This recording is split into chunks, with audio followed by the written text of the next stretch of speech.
Good afternoon. Great day today. A little bit of rain outside, but that's okay. It's not practicing anyway. The sun is shining inside the Hale Center for sure. We're very excited as a program to begin our 2013 season. We've got a lot of work ahead of us over the next couple of weeks.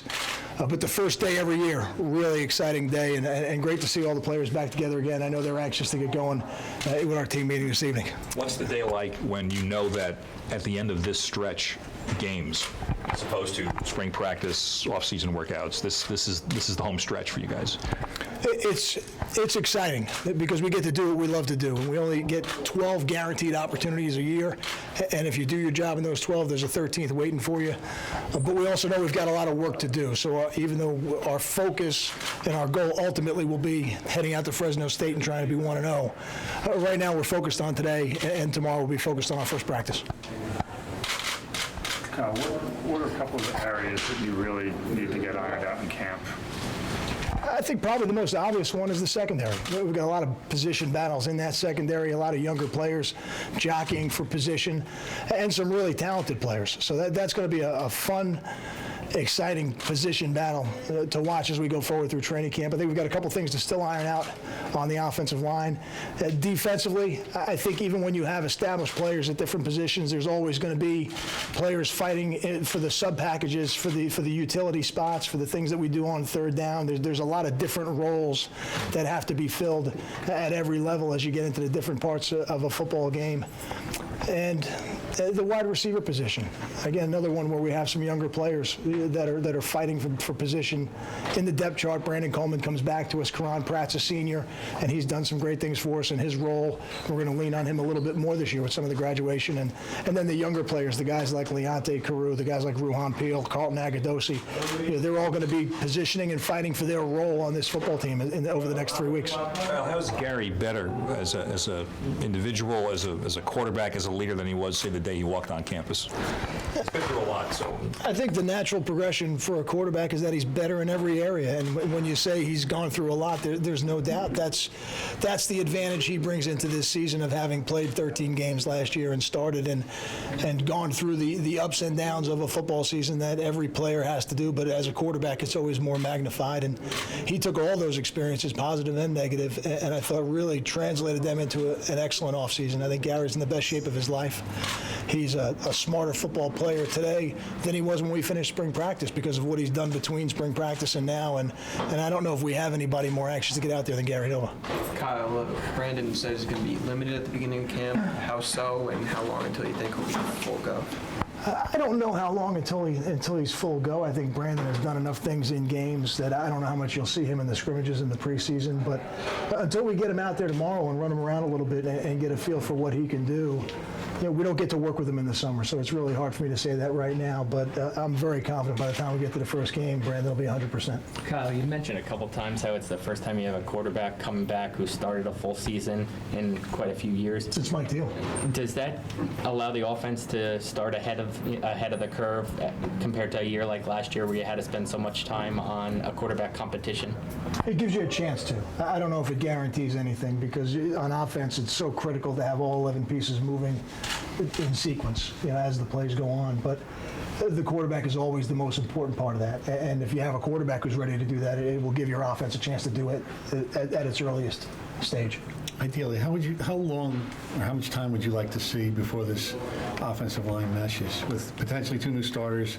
Taj, you want to start a lot. I know he's played, but how much time will you give them to see that they can be cohesive the way you need them to be?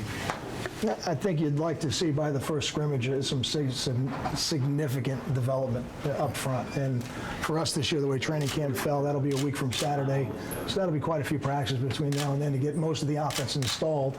I think that'll be a very good benchmark day for that group to really get an idea where we're at. And the great part for us is they're really going to be challenged. That group will be challenged every day by what we feel is one of the better defensive lines in our conference. You're ready to move, I guess, late spring. Is that beneficial now, knowing that you got to tinker the O-line a little bit, and now you hit the ground running with them playing together for that last week? The move we made at the end of spring was really a move we were excited to make because we felt like Keith Lumpkin was really coming along as a football player, and he's worked hard over the last 2 years to develop his body and develop his game as a college football player. And we felt like he earned that job, and it gave us a chance to slide Caleb Johnson in. And Chris Muller had made enough progress that we really felt like he deserved by the end of spring to be our starting guard. With that being said, Antoine Lowry has worked tremendously hard since the end of spring until now, and I think that is a battle that is going to go on through training camp. Taj had an excellent spring. We have right now 6 guys up there that are fighting for 5 jobs, and some other guys that are right behind them, guys like Marquise Wright, guys like Derek Nelson, guys like J.J. Denman, that are going to be pushing and pushing and pushing as we go forward. So I think we've got more than 6, but certainly 6 that have experience or have really progressed like Chris Muller has. Talk about Civils in that too. I'm sorry? And Civil would be. Absolutely. Andre is definitely in there, and Andre will start training camp as our 3rd tackle, and he'll be pushing Taj. And Andre's a guy who started games for us. Talk about Savon and what a big year this could be for him to really kind of live up to all the hopes and expectations when he came here. I don't really get involved in the hopes and expectations. When we recruit a player, we tell every one of them that they have to run their own race. And Savon has done everything we've asked him to do over the last 2 years, and I'm proud of what Savon has been able to do. And I know Savon wants to do more, and he's always wanted to do more. This will give him an opportunity this year to really take the bulk of the carries for the first time. And I know he's excited about that, and I'm excited about it as the head football coach. There's no doubt that he is somebody that this program is going to rely on as we go forward through training camp. Now, I'll just toss one at you, too, because the jersey's just hanging behind us. We haven't talked to the players today about Eric's ceremony that's coming up and the retiring of that number. What does it mean, not so much even to the community and the school and university, but to the players who've been with him, who knew him, who've seen him around since the accident and what he's gone through to have that honor?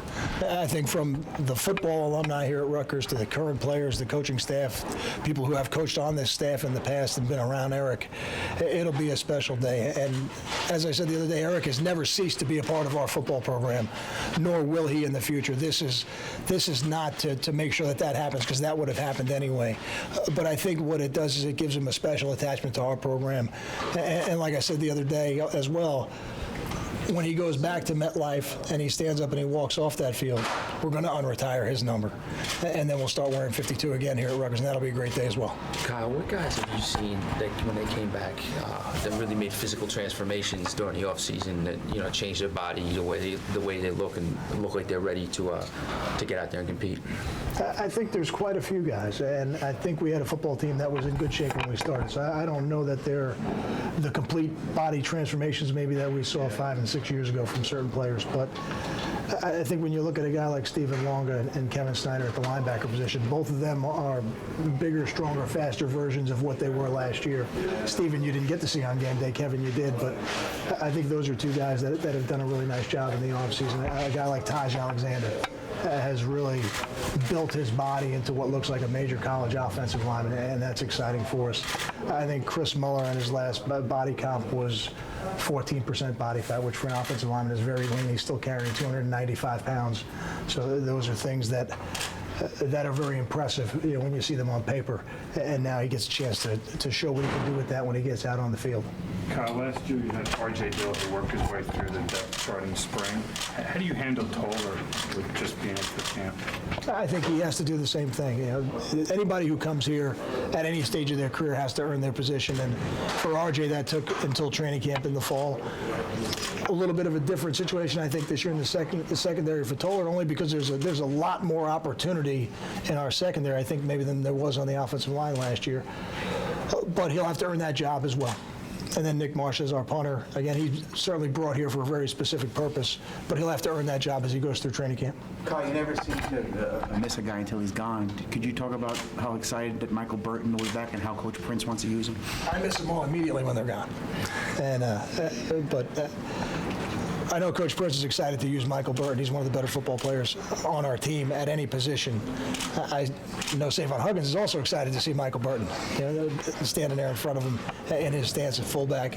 Michael can help us on offense in so many ways. It's not just blocking as a fullback. He showed in the spring he can carry the ball and be very effective. He's got great hands. He's a smart football player. He's one of those guys who always seems to be in the right spot and to make the right play and to do something that helps your football team. He's a special guy, so we're looking forward to having him back out there. Yes, we got Darius Hamilton, and again, another guy that's been here for a little while and now maybe has a chance to really make an impact.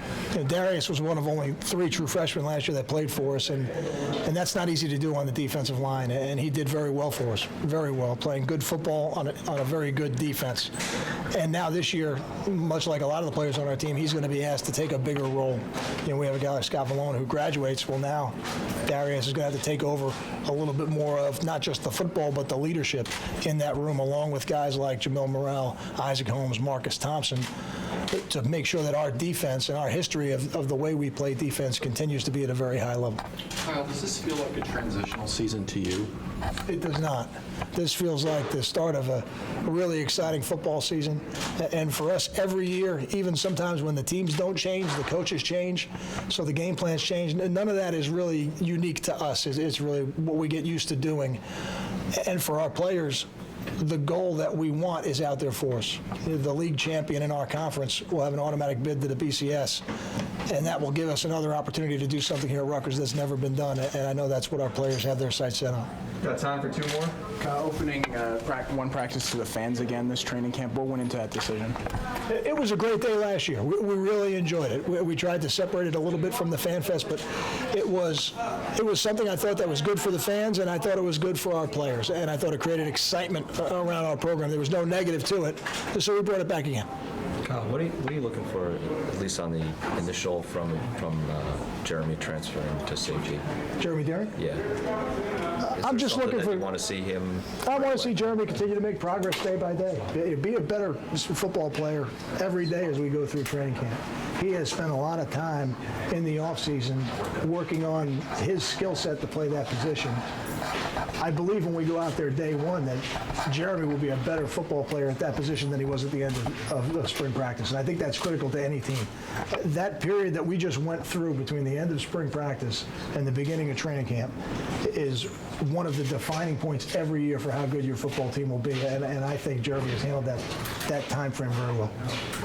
Thanks, Kyle. Thank you. Thanks, guys. Thanks, Coach. Good to see you again.